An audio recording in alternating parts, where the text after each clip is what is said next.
Hey there, YouTube. My name is Matt Fairclough. This is Brandon Turner. What's up, man? Hey. So, me and Brandon are at a convention right now for GoBundance, and it's a place where we're working on our business, on our lives, versus right in the middle of it. So, I think it's important to be a part of this kind of thing, don't you? I do. So, I think you know the whole. You are the average of the 5 people you associate with the most, absolutely. Right? Like I joined this group, and I'm in several masterminds because I believe the closer you are with people that are where you want to be, the closer you'll get to them.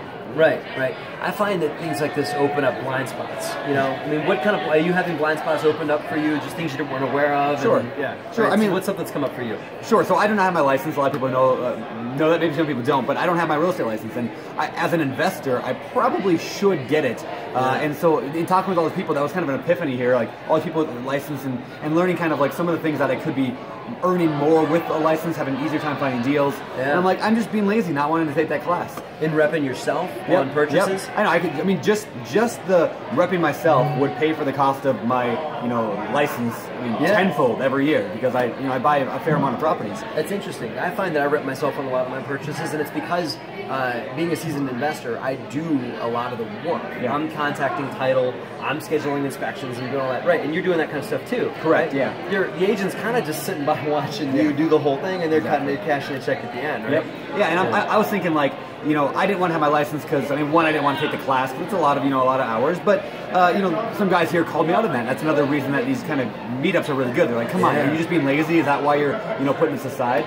Yeah. So, that was a big part of it. But also, I used to think, well, I don't want to actually go and represent buyers and sellers. That's not my business. My business is finding new deals and investing in real estate. But by repping myself, like you said, I can get into deals faster. I can get first look at deals because, I'm going to get the list of properties on the computer, not list anymore, but, I'm going to get the list of properties for sale before everyone else does. So I can get in there, check out the property, make an offer before anybody else even, knows because it hasn't hit all those websites yet. Yeah. Something that's coming up for me is I own a property management company, but like 90% of the assets I manage with that company I own. They're my own assets. And I've built like a whole structure. There's a manager, there's an office manager, a property manager, and a technician that go out and do all the repair work, right? So why would I not take that business model? And I've even wrote a whole manual, like a 30-page manual on how to run this thing that just manages my own assets. Yep. I've got this business. Why not take it and expand it? And that hit me over this weekend. And so it's something that just came up. Like, why not take it and make it bigger?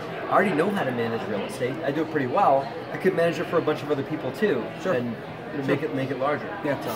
Same thing here. When I think of we have a property management company, manage all our own properties, and it's already a system that works. I've got employees. Why not open it up? It's not that much more work to do that, and you never know how big your business can get that way. Well, it's awesome. So this is the next thing, and the folks that we're meeting at this kind of convention, they're all entrepreneurs.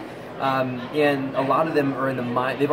Some of them have already sold businesses. They've built them up and sold them, or they are on track to build their business and sell it. Right. Sure. So there's no way I'm selling my property management company at the size it's at. If I want to stay in the middle of it as the operator of it, then I can continue to do that. But at the size that it's at right now, there's no way I'm pulling Matt Fairclough out of that vehicle and inserting a CEO or a president or whatever, right?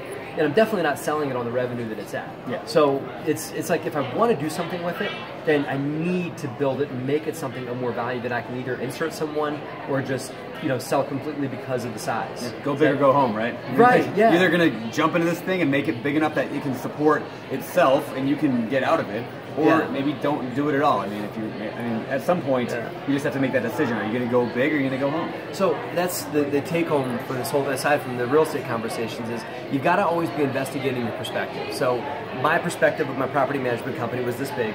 Brandon's conversation of his real estate licensure, whether or not he should or shouldn't have it, was at his own angle. But if you don't get around other like-minded people that are successful, you're only going to be subject to your own perspective. And that's only one thing, because you don't know what you don't know. And in talking to people that have come at things from another angle, they are going to give you a whole other perspective on how they did it, and it might completely blow your mind and take your blinders off. And without acknowledging you have blinders on, you're only going to see from a certain angle, right? That's very true. It's very true. And one thing that I really appreciate about groups like this is a lot of people think much bigger. When I think in terms of, I'm going to go buy a rental house, there's people here like, I'm going to go buy 1,000 rental houses. Like, just that thinking is like, wait, what? You're going to do what? 1,000 rental houses. Yeah, I'm just going to go buy 1,000. I'm like, well, how are you going to do that? Oh, I'm figure I'll put together this thing and I'll get this funding and we'll make it work. And I'm like, well, that makes perfect sense to me. I understand what they're saying, but I just think so small. I think the same thing. I got to find funding, I got to find a source of deals, a way to manage it, and they're thinking the exact same thing. And so they're doing, obviously probably a little more work than one deal, but they're not doing 1,000 times more work than what I'm doing. Yeah. They're doing a little bit more work because they just think bigger. Yeah, but we figured out the process on buying 1 to 2 to 3 row houses, right? So the question is, where do you go to make it larger, right? How do you make it bigger? And that's, again, from a perspective standpoint, you got to talk to people that are doing it from a different angle and make you realize, oh wait, if I know how to do 3, why can't I do 100? Why can't I do 1,000? Yeah. I can buy a 10-unit apartment building, so why can't I buy a 150 unit? Yep. It's just a larger conversation. I know from listening to BiggerPockets, you have a 25 unit? Yeah, right. 24 unit. So if you know how to manage that property, there's a conversation you could have with yourself. Well, why can't I buy a 240 unit? Sure. Can I put a 0 on that? If that building runs this way, it's not that much different to run a larger asset. Yep. Is it 10 times more to buy 10 times more units? Of course, it's not 10 maybe times more work. A work. little bit more work, but it's not 10 more, times more. And it's logistics and figuring some things out. But a lot of things are the same. Yeah. Yep. So, and I think you just said this, just figuring it out. Once you figure it out, then you ask that question: how do I get this done? And then once you get there, you answer that question, and you answer that question especially by talking to people like that are doing it, right? So I can go ask the guy who's got a 240 unit, hey, how did you do that? How did you buy that property? How did you manage it? And all of a sudden then it's like, oh, okay, well that makes perfect sense. Right, and it's not rocket science. It's just maybe a little tweak, like a little something.